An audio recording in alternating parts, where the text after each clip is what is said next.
Alain, parlez-moi de cette année. Tout d'abord, c'est le 15e anniversaire du Festival Montréal en Lumière. Qu'est-ce que ça représente pour vous, ce 15e anniversaire?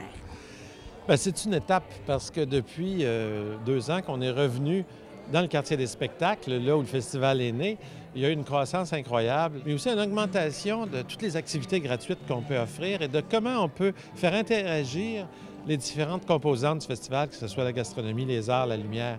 Et cette année, pour le 15e anniversaire, on a renouvelé complètement le site extérieur gratuit. Il y a plus d'activités. Puis il y a des créations, je pense, qui vont vraiment frapper l'imaginaire des gens, particulièrement Montréal en visage, où les gens vont pouvoir voir leur visage projeté sur un masque géant de 3 étages sur la maison du Festival de jazz. Il y a aussi un truc interactif avec les lasers où il faut danser pour faire exploser le noyau atomique.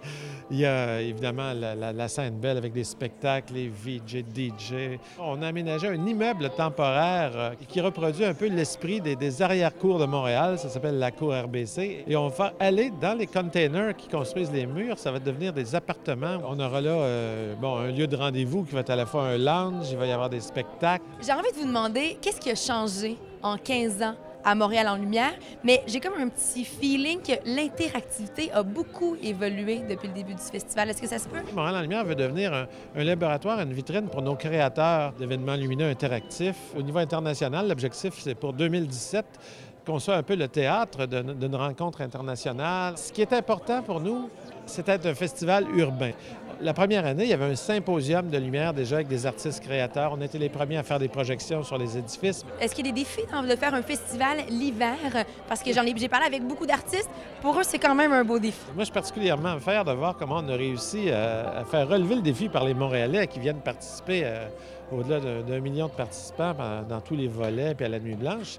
C'est extraordinaire. On va se réchauffer, bien entendu, avec les spectacles, avec les différentes activités que vous allez nous proposer cette année, mais on va aussi se réchauffer grâce à Coup de chapeau Haïti. Parlez-moi un peu de cet événement-là. Je pense qu'on va en avoir pour tous les goûts. Il y a des chefs d'Haïti qui vont venir dans des restaurants. Il va y avoir des kiosques de bouffe haïtienne sur le site.